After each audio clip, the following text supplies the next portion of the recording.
Human beings are interested in other people's lives. Everyone on Facebook is always very happy, or for that matter, now Instagram. When I started off my career, I had a role in which I was handling about 200 crores of business per annum, all of North, which was almost 2000 crores per annum.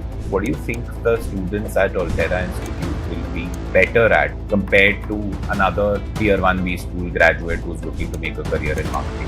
If you have a perspective, very good. If you don't have a perspective, you still need to have a reason why you're going to a school. And that reason cannot be, I want a fat salary package. At Altera Institute, we are empowering them to be able to take charge from day one. People are not scared of calling me out and saying what you told me is wrong. There is no right or wrong.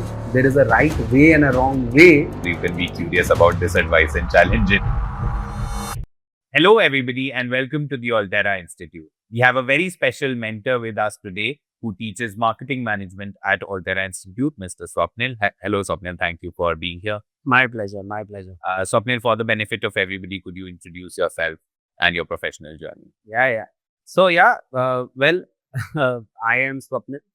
And I have been a marketer since I fell in love with it during my B schools. I've been a marketer for more than 20 years now. Started off my career in the best school, if I may call it. Post my B school, I joined Hindustan Unilever, and I spent almost a decade and a half in that organization. That was, as I say, the best school that I ever went to because it gave me experience to handle different kind of brands, different kind of businesses. And when I say different, I mean in terms of size, in terms of scale, in terms of stature, in terms of the kind of audience they used to talk to. And in all of this, there was such a lot of learning from a perspective of different parts of the business. So I have, in that time, done roles across both sales and marketing. And as I said, at one point in time, when I started off my career, I had a role in which I was handling about 200 crores of business per annum, to also handling, a region, all of North, which was almost 2000 crores per annum, handling a brand that was about 350 crores to 400 crores. And then the next brand, which was almost double or triple that size. And in my last role in the organization, I was actually leading the innovation cell for the customer facing business. So practically involved in every rupee that the company was involved in. After that time in Hindustan Unilever, I actually shifted to Royal Enfield. I was a head of marketing in that organization. I led marketing efforts for the India and South Asia business. This was the time when they wanted to bring marketing to the center of the plate and lead the next phase of growth. And I had a great time. That organization spent about 3.5 years there. At which point in time, I was involved in a lot of the expansion of the business. There was a lot of growth that was there. We launched a lot of beautiful, very successful products, whether it was the relaunch of the Himalayan or it was the launch of the 650 cc's. I also spent a very short period at OLA. This was during the COVID period. But I had the opportunity to set up the marketing function for OLA Electric, even though that was a very, very short stint. But it was an amazing experience, just setting something up for the future from ground up, where there were no people, and I think the initial seeds in terms of how the brand would be, what the brand would look like, was something that got created. Post which I actually shifted gears again. I then was the head of below the line marketing for Pernod Ricard. And that itself was a very, very different experience, simply because spirits and wines as an industry, we know the kind of restrictions that happen in the business. And the mandate was to set up, as I call it, the below the line function.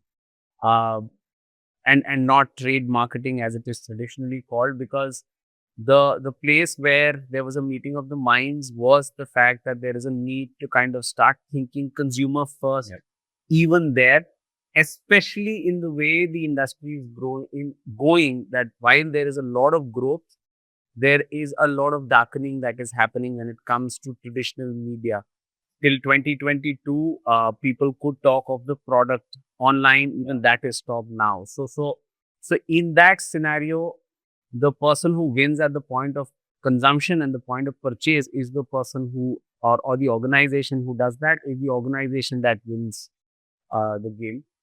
And yeah, since March of this year, after more than 20 years in the corporate sector, just started out on my own, but doing exactly what I have been doing, deep in the space of marketing, working with brands, trying to find business solutions through marketing. I think that's the best way to put across what we're trying to do. Letting marketing solve business problems, and also doing the thing that is very, very close to my heart, which is being a mentor to B school students. And Altera Institute is a great place where I have been now associated for a little more than 6 months now. Yeah. There are very few people that one would be able to think of who have as deep marketing experience as you do, right? With FMCG, of course, Unilever being the largest in the country, then to Royal Enfield and automotive sector as a whole with OLA Electric also, and then to Pernod Ricard, which is completely different, like as different as it can be from a business fundamental standpoint because of the levers being very different. But even over such a long, illustrious career, typically there would be a few pivotal moments that you think something that you decided or something that happened as a result of the external environment really shaped how your career has progressed over the many years. What would you say some of those pivotal moments were? If you can talk a bit more in depth, for example, what your first role was, what it required you to do, and what of that had you learned? For example, if you have to be a bit specific about it.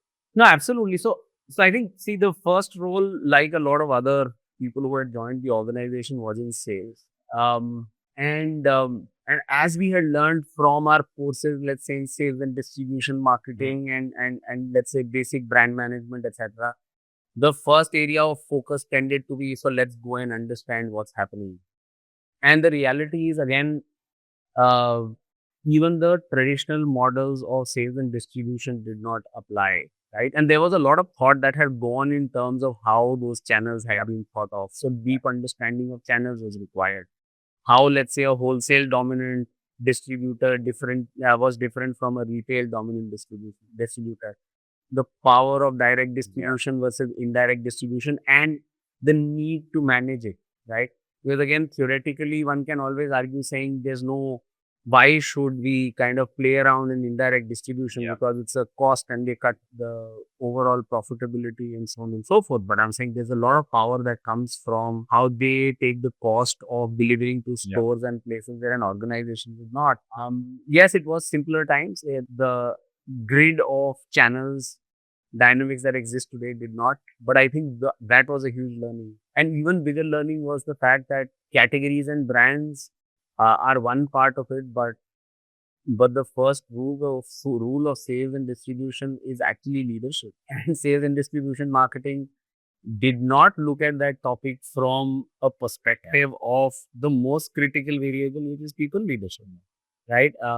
It's not a number delivery game. And I think my, apart from leadership, if there was the second big learning that I had, was the fact that you don't deliver sales. What you do in the market leads to it. So you don't, someone very beautifully put it at one place, saying you don't pursue sales, sales ensues. You pursue the right execution. And a lot of this focus on execution, doing the right things, the building blocks, was something that I don't think was, let's say, a part of the pedagogy even then. Yeah. And Swapnil, if we have to look at now, of course, over the years, you've worked with a lot of young professionals who join in marketing roles and brand management roles from B school. And some of these are top B schools, right? What do you see as their readiness, potential gap areas in terms of what do they not get after graduating from these schools? See, this, I don't know if there's a standard answer to this question, because I've also had the opportunity to go through my organizations to these schools and work from an campus outreach perspective, and therefore get a chance to absorb what the students are doing. One of the biggest things that we always used to look for as a part of campus outreach and recruitment was again to understand depth of understanding and depth of knowledge, critical thinking. It was not about the width. It was not about uh, how many things you know. It was about whatever you know, do you know it really well, and how are you making those decisions? Because I think that's what adds value to the organizations. And I think what has happened on one side is that the the professionals of today, or the people who are joining the workforce of today, do come with a very strong opinion, and that opinion they are happy to voice. I think the challenge that is happening at the same time is that a lot of time that opinion is formed on something which has not been, for example, ratified or tested very practically. Now, I don't know where that is coming from. It could be a function of the fact that possibly some of the B schools are still very theoretical in nature. Some of the course material is very, very stuck in the past. I know for sure in some places where I've seen some of the reading materials are still talking cases that were relevant, let's say 30, 40 years back. They might be relevant today, but they have to be customized in the tune of where there is today. That bit of rubber hitting the road, I think that's where some of the B schools and some of the people who are coming in, they definitely have a challenge. There are people who talk of the fact that these people are not passionate enough. These people are not ready to put in the, let's say, the hard yards. I disagree with that. I sincerely believe that the people of today are clearer in terms of what they want, and therefore they're ready to kind of put across their thoughts. And if they're passionate about something, they'll put in. Then time does not matter. Yeah. But I think people who are driven to B schools to say, hey, I am going there because B school is my ticket to a salary, which is what has come in the newspaper, then I think there is a lot of challenge for them, because when they get into the corporate world, that's when there'll be a lot of dissonance. Now, I think in that thought is echoed by a lot of professionals, which is, as you put it, when the rubber hits the road, that is where the gap is. As an educator and a marketing professional, what do you think it is that can be done differently, either in B school or in the really early months and years of one's career, which can help solve this problem? Because finally, of course, we all want and need every single professional who is entering the workforce to do the best work of their life. What can be done either in education or in the early years of their job to sort of try and fix for that? I think B schools definitely need to start looking at this from a very, very, what should I say, practice oriented perspective. Get more contemporary in terms of what is being discussed. Get them to work a lot more on real world problems. But I think more importantly, get them to work from a perspective of the effort that would be required to deliver a good solution. It can't be delivered if it were to be an assignment. Yeah. Now, some of it would therefore come from the fact that a topic is learned only when it is done. Yeah. I'm right now thinking, do I have a practical solution? Possibly not. But if it was something that was delivered in the lecture and delivered as a lecture, then obviously we are creating a space where people might not absorb. Therefore, the effort to kind of put that into saying, well, if you've not done, let's say, consumer insights, right? Insights are critical to how people should look at solving a marketing problem. But if people have not spent time working on an insight, if people have not spent time understanding consumer behavior behind it, then the rest of it is theoretical. And that's where, for example, their effort would be kind of put into when they get into the organization. So yes, there is a lot to read about, learn from, as they say, you learn from doing and you learn from seeing.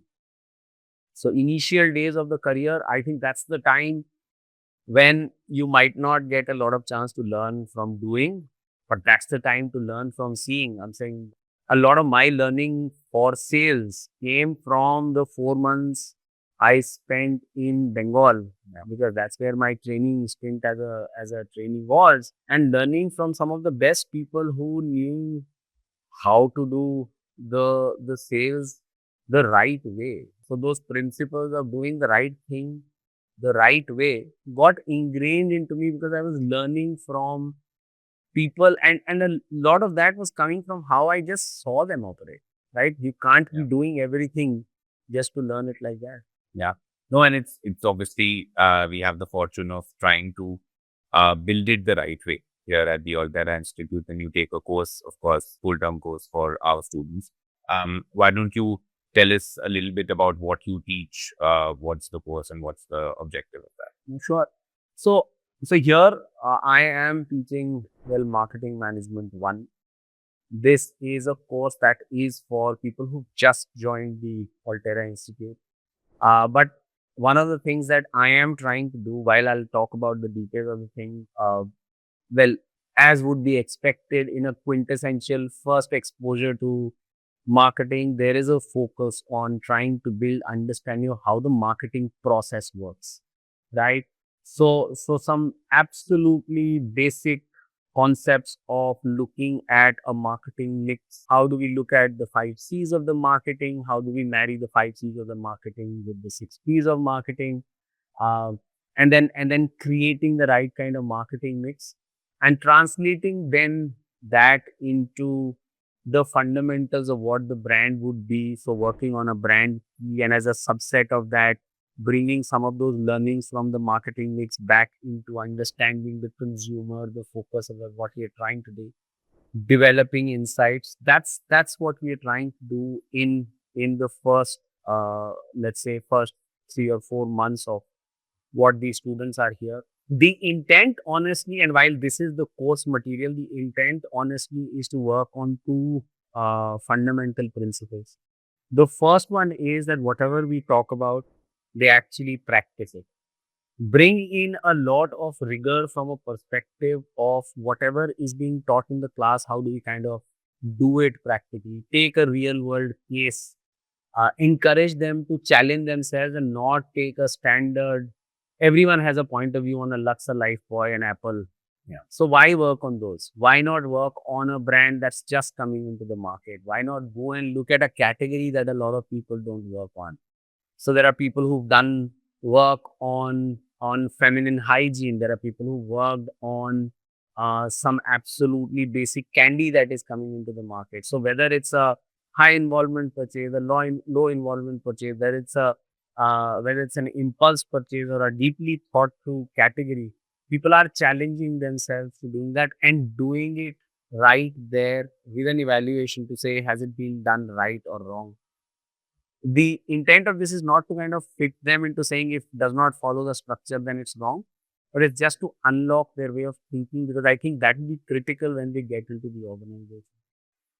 The second piece is to also continue reinforcing the fact that marketing principles apply, but they don't apply equally everywhere. So bring out the joy of looking at how the same principle worked differently in different scenarios, to kind of go ahead and ensure that they think of it like this.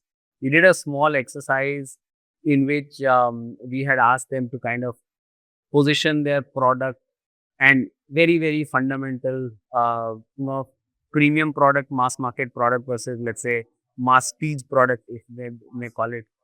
And the best part is that the top two teams, one of them was a purely premium category positioning, The other team that was in the top two was someone who had taken a completely mass strategy, right? So I think uh, those real experiences for them, as it happens for them, opens their eyes to the fact there is no right or wrong. There is a right way and a wrong way, and there is a clear way of thinking, and there's a fuzzy way of thinking that needs reinforcement. Because I think it does come in as a challenge and a bias, especially to students who spent a lot of time doing very structured thinking in subject materials uh, that kind of require that. Is that right or wrong? No, it's a good thing because they've already built in an element of critical thinking and structured thinking. But to kind of say, hey, it's a sandbox and not something in which you can play, and not really these guidelines that you cannot violate. That I think brings out the joy of marketing. No, I think, and if I have to think of myself as a B school student, I think that was one of the things that was very uncomfortable to digest, which is that, when you get a question, after attempting it, you go around asking so what is the right answer? Right. And nobody would tell you the right answer. And I think that has to be consciously drilled into the students a little bit. We're coming back to the course Marketing Management, Swapnil. This is a course that I think 100% of these schools all over the world teach, regardless of the context, right? Of course, we have built it out a bit differently in terms of hoping for better career readiness for candidates. If you had to summarize what is different in the way that you teach marketing management versus what is typically prescribed in a B school, how would you put it? So I think there will be 2 or 3 differences. And again, not to say that everyone else is doing it wrong, but I think there are 2 or 3 big differences. One, as I mentioned, is the fact that there is a lot of focus on understanding how it is done. The literal getting their hands dirty, just to ensure that once they are on in the driver's seat, even if someone else is doing it for them, they understand why it is being done and whether it's the right approach or the wrong approach, right? There is no right answer or wrong answer, but there is definitely an approach that can be done. That will be one. The sheer focus on keeping it very practical. I think the second thing is there is a conscious focus to talk of principles and situations, right? And beautifully you use the word context, right? And set them in today's context. The student of today will understand a thing a lot better when it's set in today's context. Right? There is a set of people, and I'll give you a practical example of what happened. We were talking about Apple, and anyone you ask on the street, they'll all tell you that they are right at the cutting edge of innovation. But when we talk to the 20-somethings of today, there is a set of people who say we don't think they're the most innovative. Yes, they are beautiful products, etc., but they're not the most innovative, right? And that therefore brings in that whole story of saying, understand it like this: if they stop innovating and if they stop redefining the ceiling of where the technology will go, the person who's entering the market today will not find them innovative like the user of today does. And I think that's the whole point of saying set it in context today. The third thing I think is a very clear focus on, how should I say, building the right amount of depth. The course material does not cover a lot of topics. And I think by design, it is being done to say, let's make those choices to say, this is where we'll focus our energies on, because this is what is critical. Does that mean we don't mention topics? No. But do we spend equal amount on topic, or time on a specific topic? The answer to that also is no. There is a prioritization of these are critical, and therefore we spend time on that. whatever is required to support that understanding keeps coming into the discussion. But that's how it is. So prioritize, get them practical experience, and set it in the context, right, of today become possibly the three things that would be different from how, let's say, any other institute would be. I'll put across one more point, which I think is very specific to Altera Institute rather than anything else, is the fact that I think there is also the inherent benefit of the fact that these students know why they are here and what they are getting prepared for, if I may use that term. Not that we are preparing them for anything; they are preparing themselves for the future. But they have an idea of what they should expect at the end of the year. They're goal oriented. That goal orientation in a quintessential B school happens in year 2. And I think that's also by design to say, hey, there is a lot of people who are coming in trying to understand. I did not know what I wanted to do. So it was very good to kind of have that experience. But that focus on saying, don't go by the job that you want, but go by the kind of areas that interest you and the career you would want to make there. That's where a lot of times, a lot of these schools kind of are not able to get people to understand that. Yeah, no, and also you mentioned that you, for example, and I think that holds true for me also, we weren't 100% sure of what we wanted to do at the end of B school. I do feel, however, that we were also in an age where information was a lot more scarce than it is today. And we're from different ages, but in most of our ages, information was a lot more scarce. If you look at the landscape of today, where information is available now, not even a click away, but a voice note away, one can make the argument that there is a school of thought to say that one should push themselves to have a clearer sense of what you want to get at, because there is not much that you can get information on in 1 year, right? Like, is that information worth something 100%? But is it worth spending the first full year of business education for that information, saying, okay, what are my options? And a lot of information which can be gathered without spending that full 1 year. So I think that's something which is to take a look at. You mentioned a very interesting thing on depth versus breadth, right? And I wholeheartedly agree with that pedagogy. If you could think of a couple of topics in marketing management where you felt that there is depth that is required, and therefore we should spend maybe 2 times or 3 times the amount of time versus what a typical B school curriculum prescribes, what would those topics, or what would that topic be? No, so we are doing it as we speak, right? So when we looked at marketing mix, and then we went to the first of the, so to speak, bulwarks of a marketing mix, which is SPP. We actually spent almost 1/3 of the time in the, let's say, the first half of this course, because that's when we were talking about marketing mix. 1/3 of the time was spent actually on positioning.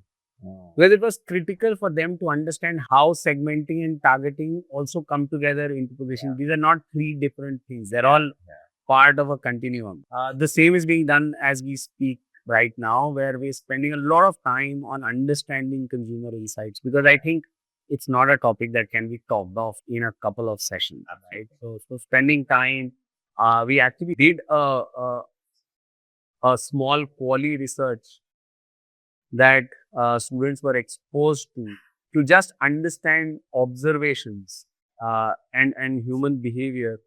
And now when we meet next week, we will kind of put that into saying, how do we therefore generate an insight out of that? Again, is that the right insight? We don't know. But that's the first piece. How do we start the critical cycle of observation, curiosity, filtering, and making connections, right? Which is the essence of what a marketer should be doing. Always be observant and curious, but be able to understand what's noise and what's signal, so that you can make connections to solve problems. No, I think any marketer will agree that getting to the right consumer insight is very, very important, but equally difficult and challenging to do. And I think you've taken upon yourself the challenging task of teaching that to our students, if you want to just maybe detail out how they are going about understanding consumer insights and then generating them for their brand. You mentioned quality research. Maybe just detail out the process a little bit and what you've observed,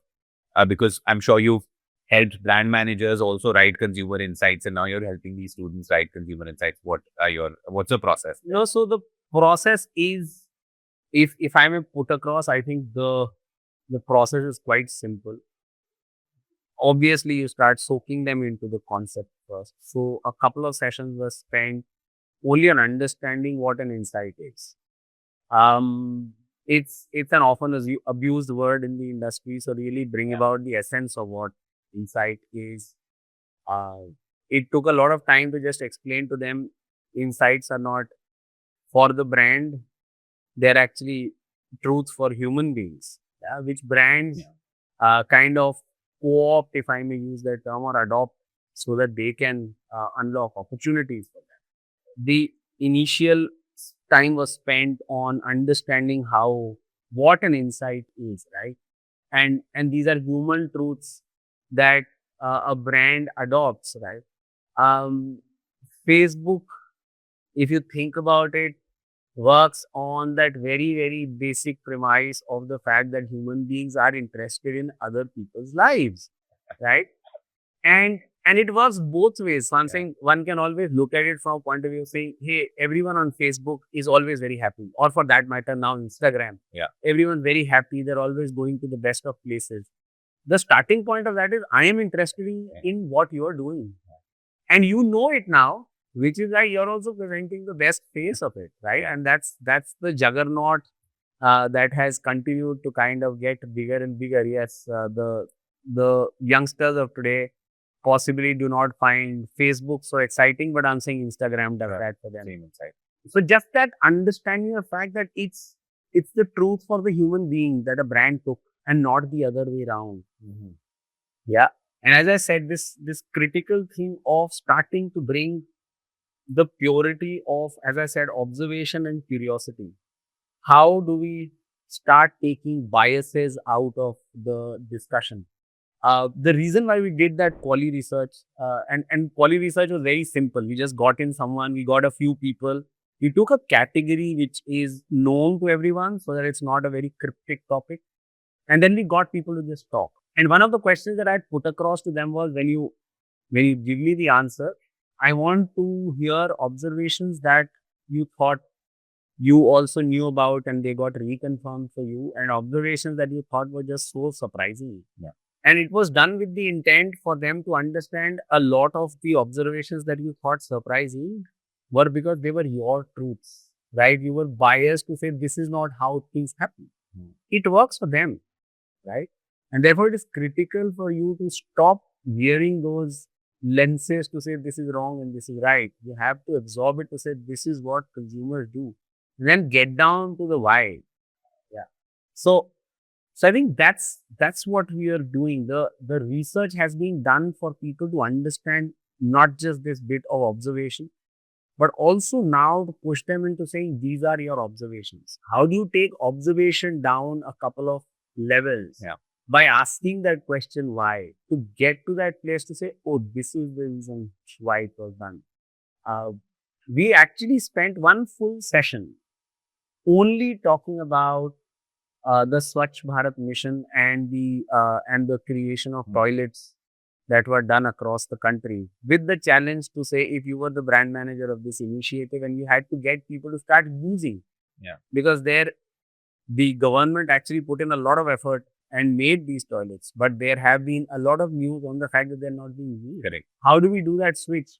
And they were able to start connecting those dots to say, oh, we've seen this kind of behavior in a very different scenario. And they themselves got to that stage where they said, observation, observation, observation. This is why it happens, but this is where that goes, and so on and so forth. So I think that's the space where we want them to go and say, even if there is someone else who's doing that work for them, if there's a research agency that does this job for them, they come back and they understand that, well, the person who's sitting on the chair knows what is being talked about. In fact, one of the students later came back and said, I'm doing a term project Now should I do a consumer research to understand the insight? And it was very simple for me to just go back to them and said, we did that whole discussion on toilet mission. We did not do research there. It is all the truths that we unlocked for ourselves, but we needed to kind of stop thinking in a specific way because we were conditioned to think like that. Not to say conditions, it's not active conditioning, but I'm saying that's how we kind of come up. For a lot of us, using a toilet is not even in question. But the moment you shift the context to why people defecate in the open, it's a rich problem to solve. As a result, Swapnil, of this first practical approach, the three things that you mentioned, right? Which is first is the focus on the why, the second is contextualizing it, and the third is prioritization and going really deep in a few topics. As a result of all of this, what do you think the students at Altera Institute will be better at from a professional perspective compared to another tier 1B school graduate who's looking to make a career in marketing? How does this translate to their effectiveness in the workplace? Now, so I think it's a good term to use, effectiveness. I think what we're doing at Altera Institute is that we are empowering them to be able to take charge from day one.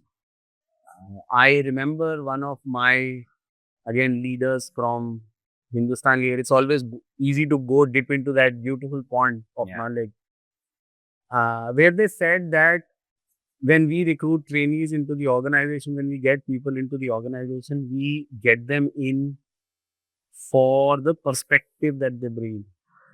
And that perspective is what we need to test for. And that's why depth of knowledge is important. And that for me has stuck on since that time when it was spent for talk to me about for the first time. And I think what we're trying to do is build this, their ability to bring a perspective to the table and not just bring that perspective to the table, but be able to support it with a very well thought of and a very well thought through understanding of what is being talked of.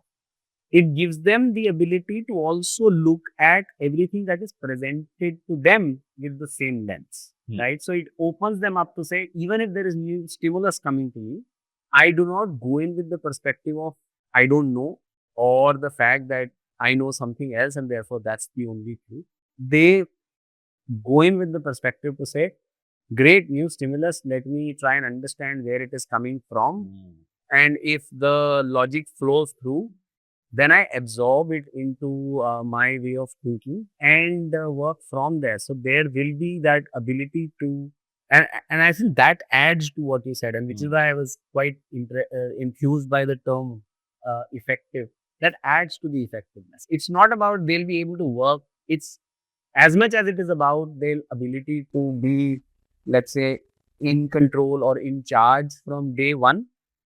I think it's the second part, which will end up making them a much more,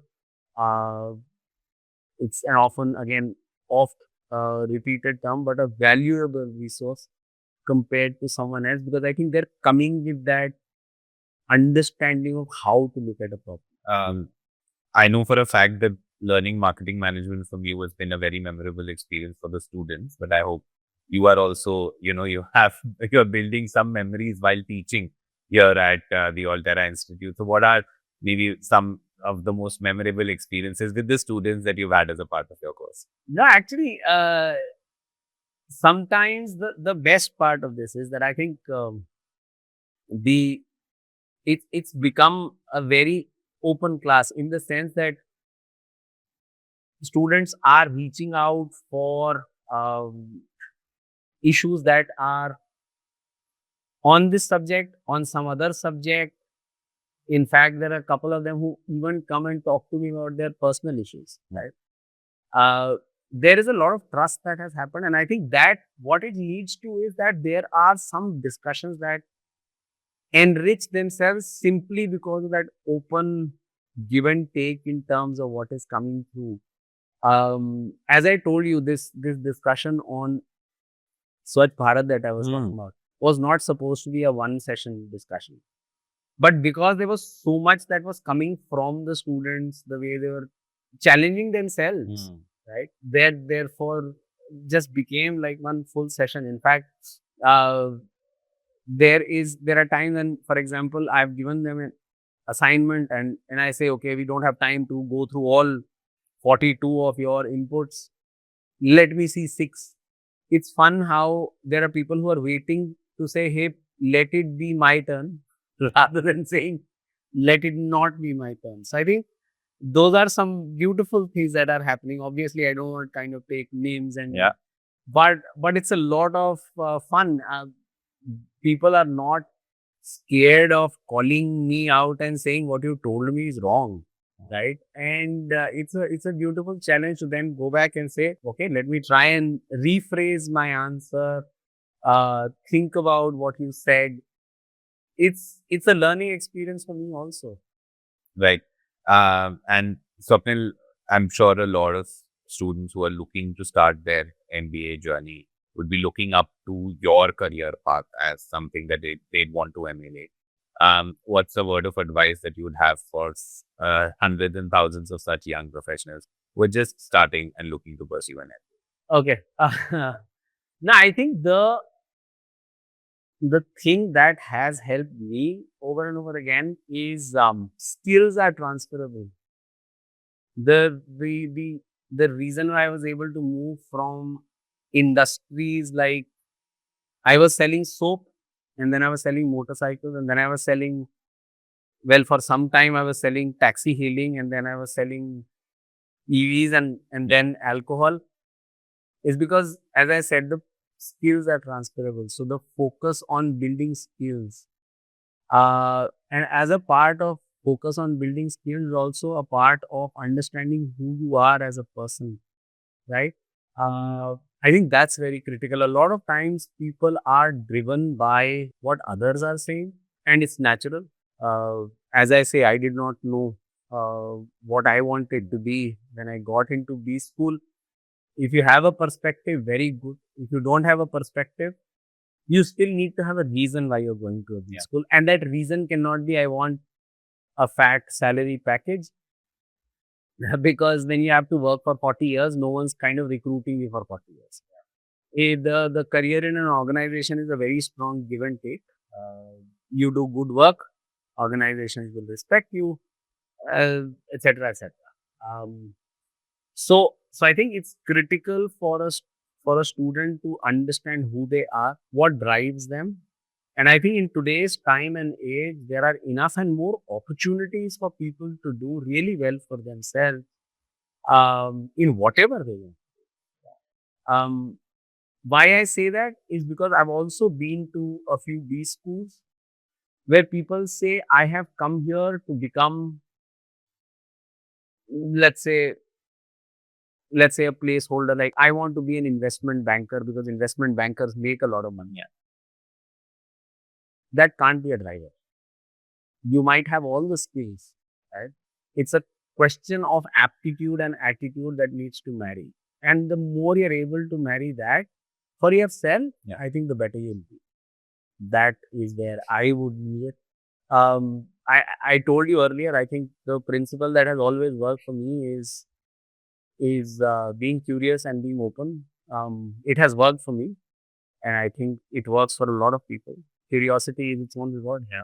And the thing about curiosity is that the advice to be curious, also you don't have to take it face value, because you can be curious about this advice and challenge it. Absolutely. Challenge it as well. It's been a very, very interesting conversation, Swapnil. Thank you for sharing your deep marketing insights with the students at Altera Institute and with our audience in this conversation. It's been my pleasure. It's been my pleasure. Thank you.